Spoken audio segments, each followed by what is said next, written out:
Hello everyone, welcome to affairs with business. आज के session में आप सभी लोगों का स्वागत है। आज का जो सेशन आप लोगों का रहने वाला है वो है capital expenditure and revenue expenditure पर।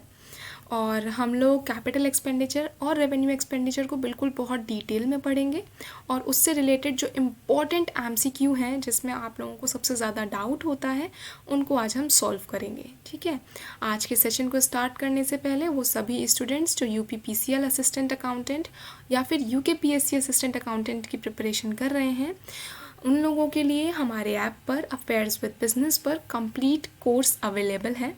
आप लोग चाहो तो कंप्लीट कोर्स ऐप पर जाके परचेज़ कर सकते हो। ऐप की लिंक आप लोगों को डिस्क्रिप्शन में गिवन है। ठीक है, उसके अलावा देखिए आप लोगों को कंप्लीट कोर्स में क्या क्या बेनिफिट्स मिलेंगे। आप लोगों को रिकॉर्डेड लेक्चर्स मिलेंगे, आप जब चाहो जितनी बार चाहो देख सकते हो। कंप्लीट सिलेबस के रिकॉर्डेड लेक्चर्स मिलेंगे। उसके अलावा आप लोगों को सेक्शनल क्विज़ेस मिलेंगी, सेक्शनल टेस्ट मिलेंगे।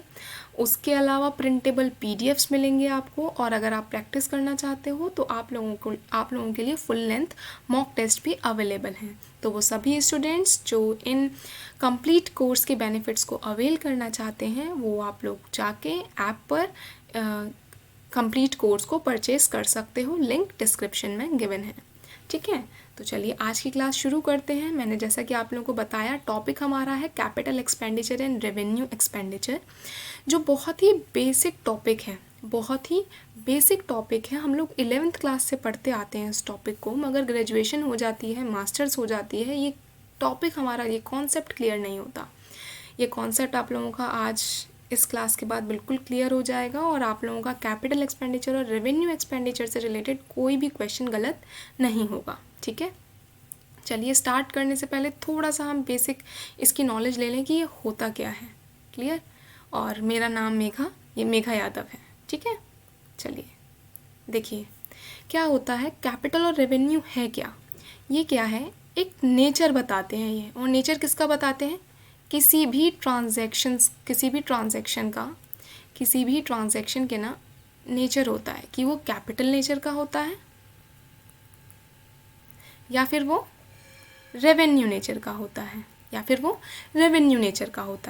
अब देखो हमें ये बताना ज़रूरी क्यों है कि वो ट्रांजैक्शन कैपिटल नेचर का है या फिर रेवेन्यू नेचर का है। ये ज़रूरी इसलिए है क्योंकि हमें रिकॉर्ड करना होता है इनको फिर बुक्स ऑफ अकाउंट्स में। और जब हम बुक्स ऑफ अकाउंट्स में रिकॉर्ड करते हैं तो जो कैपिटल ट्रांजैक्शन के ट्रीटमेंट होता है वो हमारा रेवेन्यू ट्रांजैक्शंस के ट्रीटमेंट से अलग होता है। क्लियर? वो क्या होता है हम आगे बताएंगे आपको, मगर जो कैपिटल ट्रांजैक्शंस का जो ट्रीटमेंट है वो अलग होता है रेवेन्यू ट्रांजैक्शन से। क्लियर? अब देखो कैपिटल और रेवेन्यू में ही दो चीज़ें हो सकती हैं आपकी, दो बातें हो सकती हैं आपकी। कैपिटल एक्सपेंडिचर हो सकता है या फिर कैपिटल रिसीट हो सकता है। या तो आपने खर्च किया होगा या फिर आपके पास पैसा आया होगा। और रेवेन्यू में भी दो चीज़ें हो सकती हैं, दो बातें हो सकती हैं आपकी। कैपिटल एक्सपेंडिचर हो सकता है या फिर रेवेन्यू एक्सपेंडिचर हो सकता है या फिर रेवेन्यू रिसीट हो सकती है आपकी। क्लियर? अब देखो अब इन दोनों में बेसिक डिफरेंस क्या होता है। अब आपको ये समझ में आ गया कि ये नेचर है ट्रांजैक्शन का। कोई ट्रांजैक्शन कैपिटल नेचर का होता है, कोई ट्रांजैक्शन रेवेन्यू नेचर का होता है। और हमें ये जानना ज़रूरी इसलिए है, ट्रांजैक्शन का नेचर जानना ज़रूरी इसलिए है क्योंकि इन दोनों का ट्रीटमेंट अलग अलग होता है। कैपिटल ट्रांजैक्शन के ट्रीटमेंट, कैपिटल नेचर के ट्रांजैक्शंस को हम बैलेंस शीट में ले जाते हैं, रेवेन्यू नेचर के ट्रांजैक्शंस को हम प्रॉफिट एंड लॉस अकाउंट में लेके जाते हैं। तो अगर हम ये गलत आइडेंटिफाई करेंगे तो बैलेंस शीट की जो रिकॉर्ड होना था, जो आइटम हमारा, वो हम प्रॉफिट एंड लॉस में ले जाएंगे। तो इसलिए हमको ये बेसिक नॉलेज होनी ज़रूरी है कि कौन से आइटम हमारे कैपिटल नेचर के हैं और कौन से आइटम हमारे रेवेन्यू नेचर के हैं। अब इनको डिटेल में पढ़ने से पहले बस आप लोग एक बेसिक डिफरेंस याद रखोगे अभी के लिए। अभी आप लोग अपने दिमाग में क्या रखोगे कि जो कैपिटल नेचर के ट्रांजैक्शन होते हैं ना, उनसे आप लोगों को बेनिफिट जो होता है वो होता है for more then one accounting period. एक अकाउंटिंग पीरियड से ज़्यादा टाइम के लिए आप लोगों को इससे बेनिफिट होता है। एग्जाम्पल के साथ समझाऊंगी, बस आप लोग अभी ये बात याद रखेंगे। दूसरा, रेवेन्यू में बेनिफिट जो होता है आपको रेवेन्यू एक्सपेंडिचर या रिसीट से, वो सिर्फ और सिर्फ आपको कितने टाइम के लिए होता है, सिर्फ एक अकाउंटिंग पीरियड के लिए होता है। और वो भी कौन सा अकाउंटिंग पीरियड होता है, करेंट अकाउंटिंग पीरियड। कौन सा अकाउंटिंग पीरियड होता है, करेंट अकाउंटिंग पीरियड। क्लियर है। रेवेन्यू के नेचर के जो ट्रांजैक्शन होते हैं वो रिकरिंग होते हैं नेचर में, रिपीट करते हैं अपने आप को। और कैपिटल नेचर के जो ट्रांजैक्शंस होते हैं वो बहुत रेयर होते हैं, कभी कभी होते हैं, नॉन रिकरिंग नेचर के होते हैं। क्लियर है आप लोगों को, इतना डिफरेंस आई होप आप लोगों को क्लियर हो। अब हम लोग कैपिटल एक्सपेंडिचर और रेवेन्यू एक्सपेंडिचर पढ़ेंगे आज की क्लास में। देखिए, सबसे पहले आप लोगों का कैपिटल एक्सपेंडिचर। कैपिटल एक्सपेंडिचर हम लोगों ने अभी पढ़ा, ये ऐसे खर्चे होते हैं जो कंपनी बहुत रेयरली करती है, कभी कभी करती है। ऐसा क्यों, ये आप लोग जैसे मान लीजिए 3 पॉइंट दे रखे हैं आप लोगों को। Capital expenditure refers to funds that are used by a company. Capital expenditure अपने फंड्स को अगर यूज़ कर रही है, किसके लिए, purchase of long term assets, purchase of long term assets या फिर फिक्स्ड एसेट्स। जब आप फिक्स्ड एसेट्स को खरीदते हो तो अब ऐसा तो नहीं है ना कि आपका बिजनेस चल रहा है और आप डेली मशीनरी खरीद रहे हो, लैंड खरीद रहे हो, नहीं, आप कभी कभी खरीदते हो फिक्स्ड एसेट्स को, ठीक है। तो ये नॉन रिकरिंग नेचर का हो गया। और जब आप नॉन रिकरिंग नेचर का होता है, जब आप इसका और इसको आपने क्या किया, कभी कभी परचेज करते हो, और इसके जो बेनिफिट्स होते हैं, इससे जो आप लोगों को बेनिफिट्स होते हैं वो कितने टाइम के लिए होते हैं, मोर than 1 accounting period, for more than 1 accounting period. आपने आज मशीनरी परचेज कर ली, आप 5 सालों तक उस मशीनरी से अपने प्रोडक्ट को मैन्युफैक्चर करने वाले हो।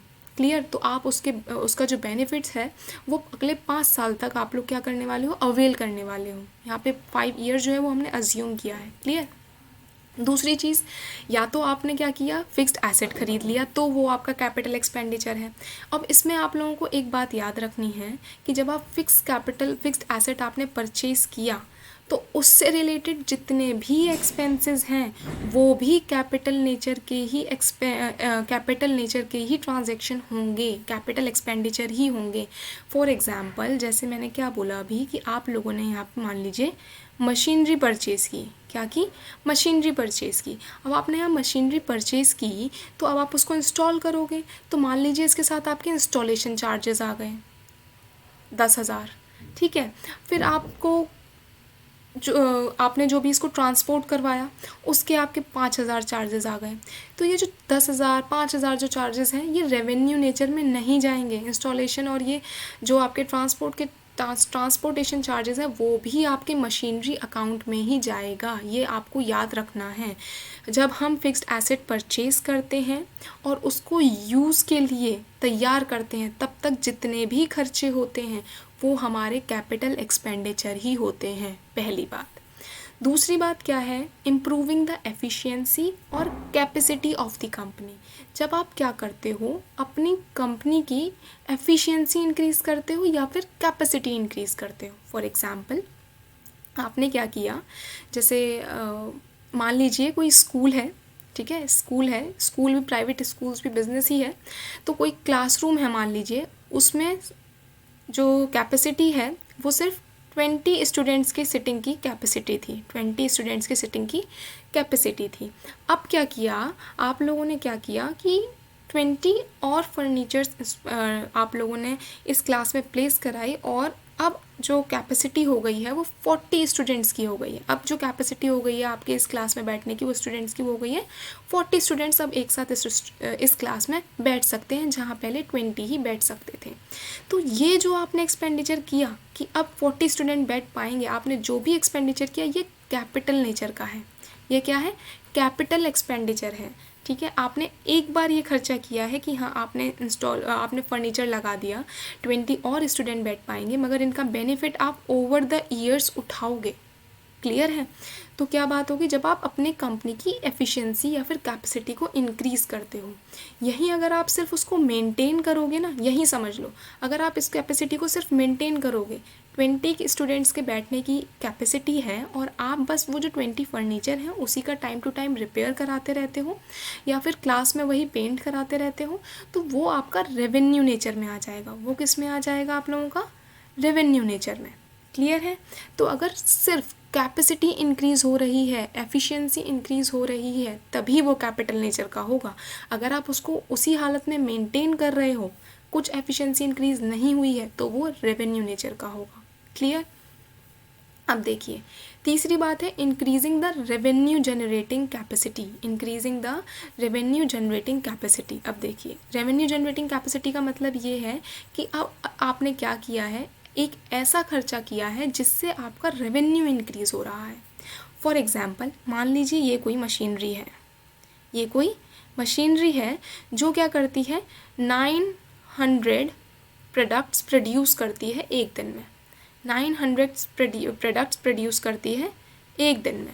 अब आप लोगों ने क्या किया, आप लोगों को पता चला कुछ तो टेक्नोलॉजी अपग्रेडेशन हुआ है, आपने इस मशीन में कुछ काम कराया जिससे अब इसकी एफिशिएंसी इंक्रीज़ हो चुकी है और अब ये 1000 प्रोडक्ट पर डे प्रोड्यूस करती है। 1000 प्रोडक्ट पर डे प्रोड्यूस करती है। तो यहाँ आप एक दिन में कितने प्रोडक्ट ज़्यादा प्रोड्यूस कर रहे हो? 100 प्रोडक्ट, मतलब 100 प्रोडक्ट ज़्यादा आप बेचोगे भी। तो ये जो 100 प्रोडक्ट से ज़्यादा आपका रेवेन्यू आएगा, ये रेवेन्यू जनरेट किया ना आपने। यहाँ पर मान लीजिए आपने कुछ खर्चा करके ही तो आप अपग्रेड करोगे। यहाँ पे मान लो आपने 1 लाख रुपए आपने खर्च किए और आपने अपनी मशीन को फुल्ली अपग्रेड कर दिया जिससे उसकी कैपेसिटी इंक्रीज़ हो चुकी है। अब आप लोगों को यहाँ पर क्या मिल रहा है, आपने अपनी रेवेन्यू जनरेटिंग कैपेसिटी को इंक्रीज़ कर दिया है। पहले आप 900 प्रोडक्ट पर ही पैसा कमाते थे, अब आप 1000 प्रोडक्ट पे पैसा कमाते हो। क्लियर? तो जब आप रेवेन्यू जनरेटिंग कैपेसिटी को इंक्रीज़ करते हो तो वो भी क्या होता है, कैपिटल एक्सपेंडिचर नेचर का होता है। आई होप ये तीनों बात क्लियर होंगी आपको, जो मैंने आपको इसके साथ बताया वो भी क्लियर होगा। अब देखो, इसमें हम लोग शुरू से ही ये पढ़ रहे हैं कि जिसके बेनिफिट को हम एक से ज़्यादा अकाउंटिंग पीरियड में अवेल करते हैं वो हमारा कैपिटल एक्सपेंडिचर होता है। अब आप लोगों को ये बात यहाँ पर याद रखनी है कि आप जब भी कैपिटल एक्सपेंडिचर करते हो ना, कोई भी पैसा खर्च करते हो, तो आपको उससे कोई ना कोई बेनिफिट ज़रूर होगा, कोई ना कोई बेनिफिट ज़रूर होगा, क्योंकि आपने इसी माइंडसेट के साथ पैसा खर्च किया है। मान लीजिए आपका बिजनेस चल रहा था इस पर्टिकुलर लैंड में, ठीक है, ये अब आप लोगों को क्या, आपकी फैक्ट्री चल रही थी, अब आपका बिजनेस ग्रो करने लगा, अब आपको एक्सपेंड करना है, तो आपने एक लैंड परचेज़ करके वहाँ अपनी फैक्ट्री का सेटअप कर दिया।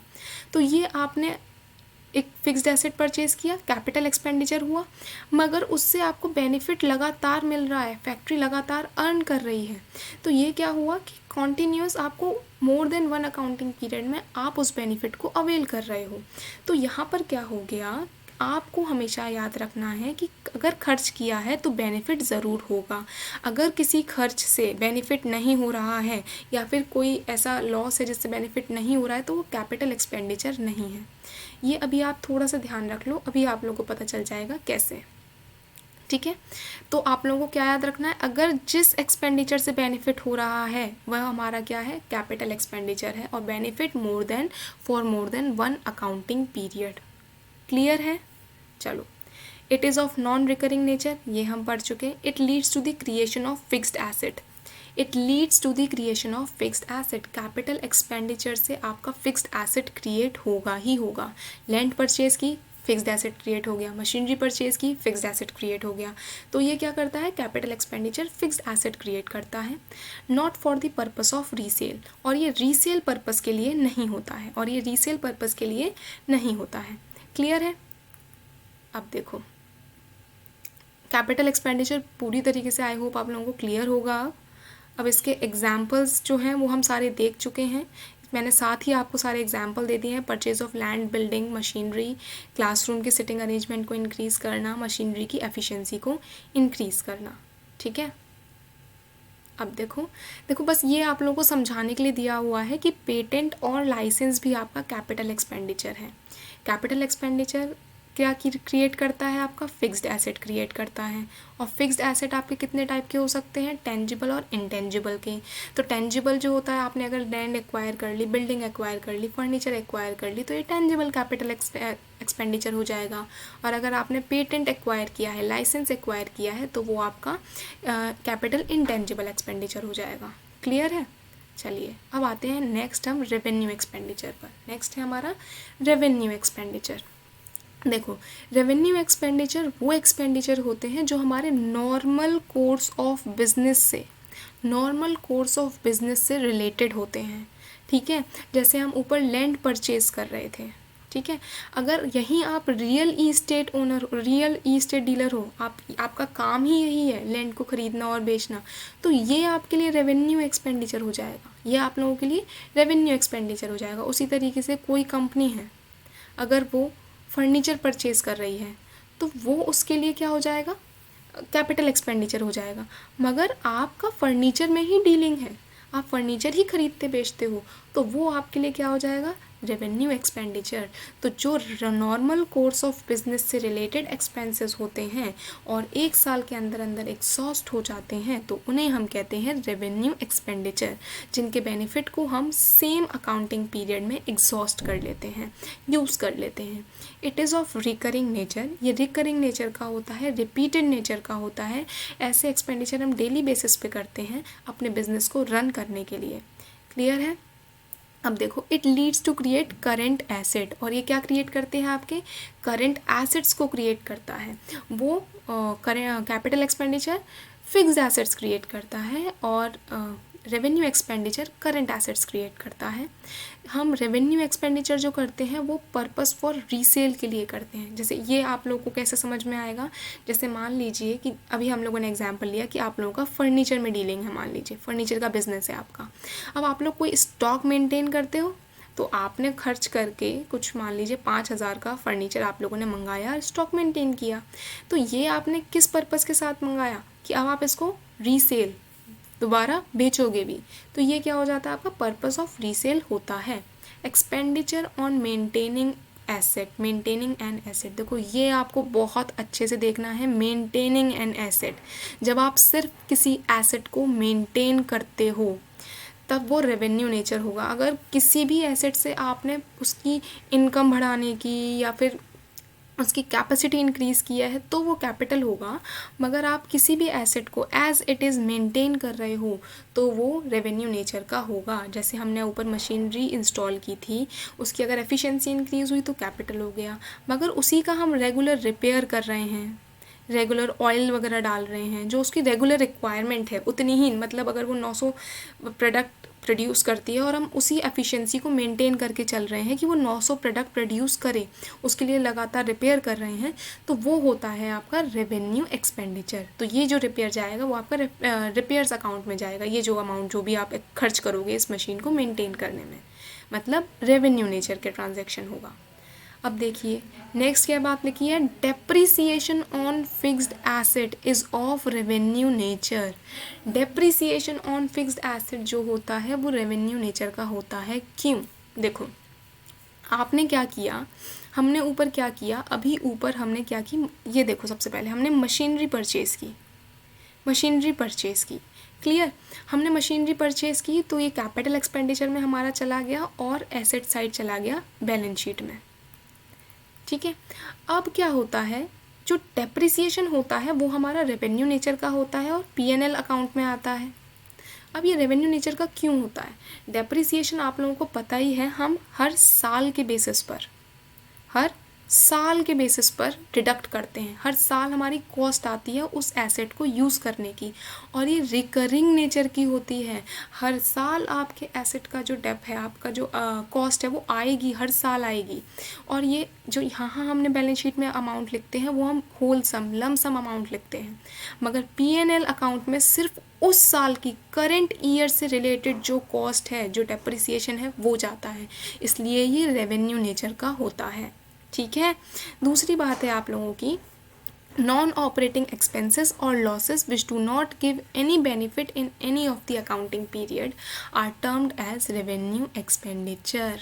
देखो, अब नॉन ऑपरेटिंग एक्सपेंसेस, देखो अब हम लोग इतनी देर से पढ़ रहे हैं कि जो नॉन रिकरिंग एक्सपेंसेस होते हैं, लॉस बाय थेफ्ट हो गया, loss on sale of fixed assets हो गया, ये भी तो बार बार नहीं होते हैं ना, ये वाले जो लॉस बार डेली डेली तो चोरी नहीं होती है। Loss on sale of fixed assets, daily daily हमको लॉस नहीं होता है फिक्स्ड एसेट्स को बेच के, या फिर हम डेली डेली फिक्स्ड एसेट्स को नहीं बेचते हैं। तो ये तो हमारा काम तो ऐसे हो रहे हैं जो कभी कभी होते हैं। आप लोगों को लगेगा कि कैपिटल नेचर में जाएगा, नहीं, मगर ये जाएगा रेवेन्यू में, रेवेन्यू एक्सपेंडिचर में जाएगा ये। क्यों? क्योंकि इससे हमें कोई भी बेनिफिट नहीं हो रहा है, इससे हमें कोई भी बेनिफिट नहीं हो रहा है, और ये उस अकाउंटिंग पीरियड का क्या हो गया है, खर्चा हो गया है। उस अकाउंटिंग पीरियड का क्या हो गया है, खर्चा हो गया है। और इसी के कॉन्ट्रास्ट में आप लोगों को एक बात याद रखनी है कि अगर लॉस बाय थेफ्ट होता है और उससे रिलेटेड आपको क्या मिलता है, मान लीजिए आपको लॉस बाय थेफ्ट हुआ था और आपको मिला है उससे इंश्योरेंस मिला है, आपको इंश्योरेंस क्लेम किया था, आपको इंश्योरेंस अमाउंट मिल गया है, तो ये आपका मगर क्या होगा, कैपिटल रिसीट होगा। क्या होगा? कैपिटल रिसीट होगा, क्योंकि ये अब हमको क्या हुआ है, फ़ायदा हुआ है। ये क्या हुआ है, फ़ायदा हुआ है।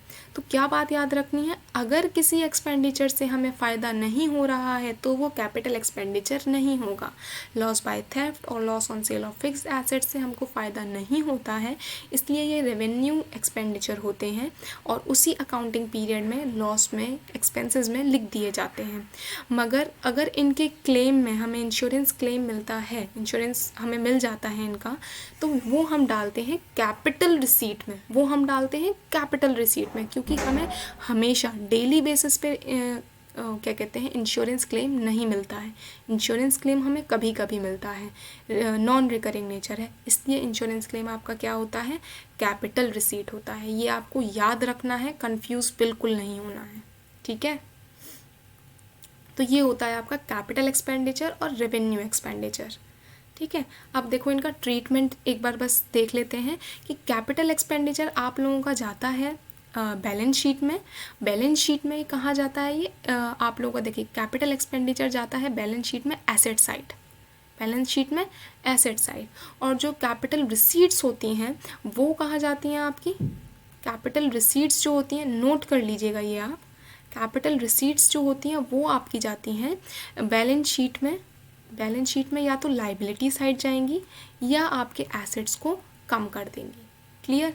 उसी तरीके से जो रेवेन्यू एक्सपेंडिचर होते हैं वो आपके प्रॉफिट एंड लॉस अकाउंट के एक्सपेंसेस डेबिट साइड आते हैं, और जो रेवेन्यू रिसीट्स होती हैं वो प्रॉफिट एंड लॉस अकाउंट की इनकम साइड मतलब क्रेडिट साइड आते हैं। क्लियर है? ये बात बिल्कुल क्लियर होगी आप लोगों को, समझ आ गया ट्रीटमेंट। अब एक बार इनका डिफरेंस टेबल देख लेते हैं हम लोग। देखो कैपिटल एक्सपेंडिचर जिनके बेनिफिट हम एक से ज़्यादा अकाउंटिंग पीरियड में अवेल करते हैं और इसको हम उसी अकाउंटिंग पीरियड में अवेल करते हैं, डे टू डे बिजनेस के लिए होते हैं। ये आपकी कंपनी की एफिशिएंसी को इम्प्रूव करते हो और इसमें आप सिर्फ मेंटेन करके रखते हो। कैपिटल एक्सपेंडिचर आपका नॉन रिकरिंग नेचर का होता है, बार बार डेली डेली नहीं होता है, और रेवेन्यू नेचर रिकरिंग नेचर का होता है, ये आपका काम है। रेवेन्यू एक्सपेंडिचर आपके वो होते हैं जिसके लिए आप काम कर रहे हो, आपके नॉर्मल कोर्स ऑफ बिजनेस से रिलेटेड, ठीक है। फिर नेक्स्ट क्या है आपका, it leads to the creation of fixed assets, इससे फिक्स्ड एसेट्स क्रिएट होते हैं, इससे करंट एसेट्स क्रिएट होते हैं। ये रीसेल के पर्पसेस के लिए नहीं होता है, रेवेन्यू एक्सपेंडिचर जो किया जाता है वो रीसेल के पर्पस के साथ किया जाता है। इससे जो बेनिफिट अराइज होते हैं वो एक से ज़्यादा अकाउंटिंग पीरियड के लिए होते हैं, इससे जो बेनिफिट होते हैं वो सिर्फ एक अकाउंटिंग पीरियड के लिए होते हैं। इसमें डेप्रिसिएशन जो लिवाई होता है फिक्स्ड एसेट पे वो कैपिटल उसमें नहीं आता, जो डेप्रिसिएशन लिवाई होता है वो रेवेन्यू एक्सपेंडिचर में आता है, क्लियर। क्योंकि हम इसको पर ईयर लिखते हैं, पर ईयर, और पीएनएल में करंट एक ईयर का, करंट ईयर की ही एक्सपेंसेस और इनकम आते हैं, ये याद रखना आप लोग। और लास्ट है जो इससे बेनिफिट डिराइव होते हैं वो करंट ईयर में, चलिए ये तो रिपीट हो गया शायद, ठीक है। आई होप कि अब आप लोगों को कॉन्सेप्ट बिल्कुल क्लियर होगा अपने दिमाग में कैपिटल एक्सपेंडिचर और रेवेन्यू एक्सपेंडिचर का। अब हम कुछ क्वेश्चंस कर लेते हैं जिसमें स्टूडेंट्स को काफ़ी डाउट होता है। देखो, money spent to reduce working expense is considered as. अब देखो आप लोगों का जो माइंडसेट कभी कभी काम करेगा वो क्या कर जाएगा, वर्किंग एक्सपेंस, वर्किंग नेचर, मतलब इसका जो आंसर होगा वो होगा रेवेन्यू एक्सपेंडिचर। और यहाँ आप लोग जो आंसर लगा दोगे वो बिल्कुल गलत लगा दोगे। यहाँ क्या बात हो रही है, money spend to reduce working expense, working expense को कम करने के लिए हमने मनी स्पेंड किया है।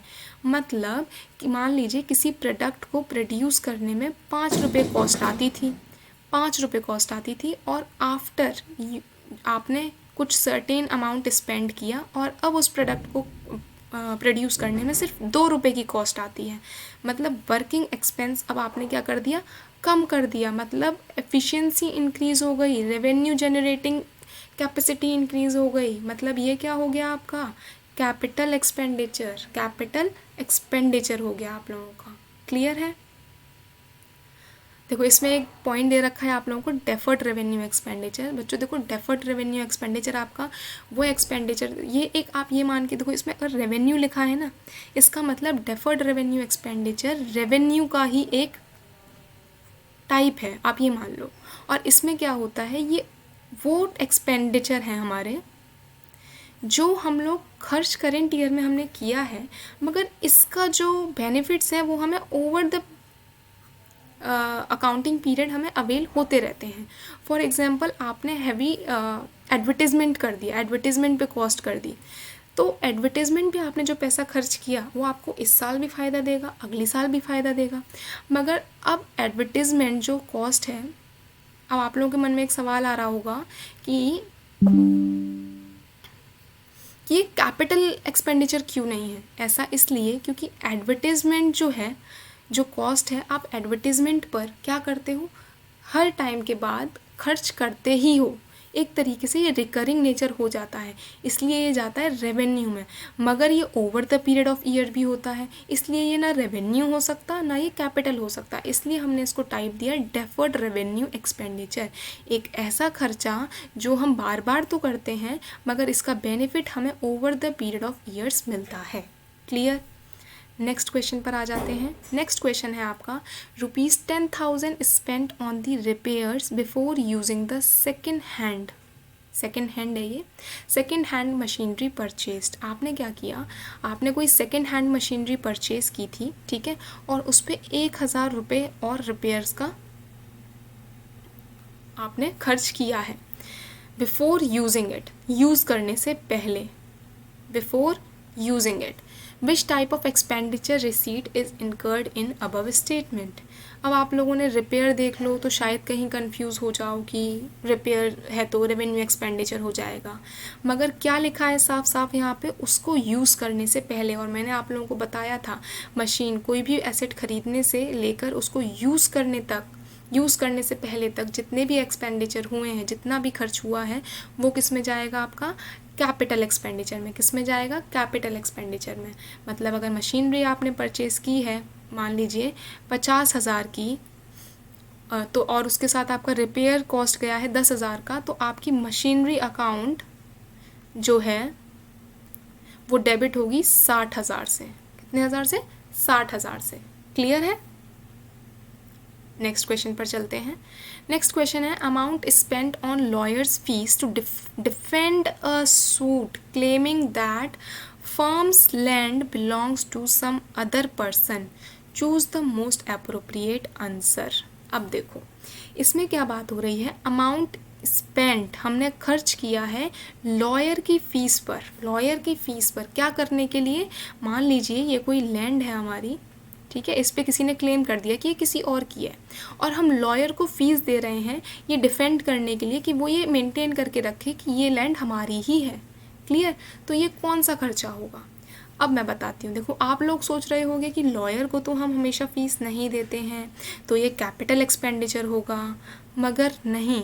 हमने क्या पढ़ा था, रेवेन्यू एक्सपेंडिचर में हम क्या कर रहे हैं, ना हमारी लैंड का पोर्शन इंक्रीज़ हो रहा, ना कोई हमारी एफिशिएंसी इंक्रीज़ हो रही, कुछ बेनिफिट नहीं हो रहा है हमें इस एक्सपेंडिचर से।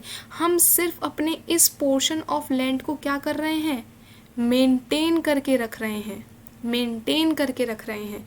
तो ये हमारा कौन सा एक्सपेंडिचर होगा, रेवेन्यू एक्सपेंडिचर होगा।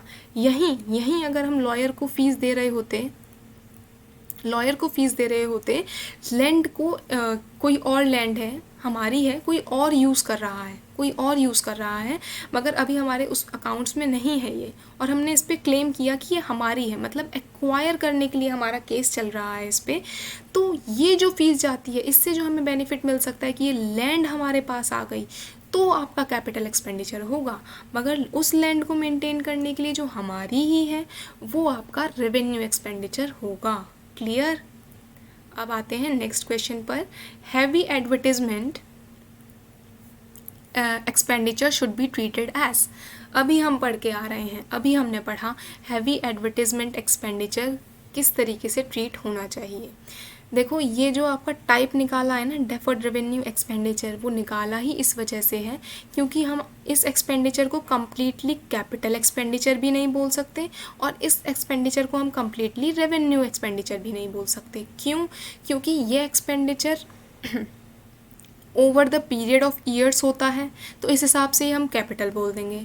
मगर ये आपका क्या होता है, रेवेन्यू नेचर का होता है, ये रिकरिंग भी करता, ये रिकरिंग नेचर का भी होता है, मतलब ये रिपीट भी करता है अपने आप को। एडवर्टीजमेंट पे आपने एक बार खर्चा किया, दोबारा भी तो खर्चा करोगे ना, मार्केटिंग तो हमारी चलती रहती है। तो ये दोनों का एक तरीके से आप मान लीजिए मिक्सचर है। तो जब आप over the period of time के लिए बेनिफिट लेते हो, मगर वो रिकरिंग नेचर का एक्सपेंडिचर होता है, बार बार खर्च करते हो, उसे हम डेफर्ड रेवेन्यू एक्सपेंडिचर बोलते हैं। इसे याद रखना, ठीक है। तो हैवी एडवर्टाइजमेंट एक्सपेंडिचर आपका डेफर्ड रेवेन्यू एक्सपेंडिचर होगा।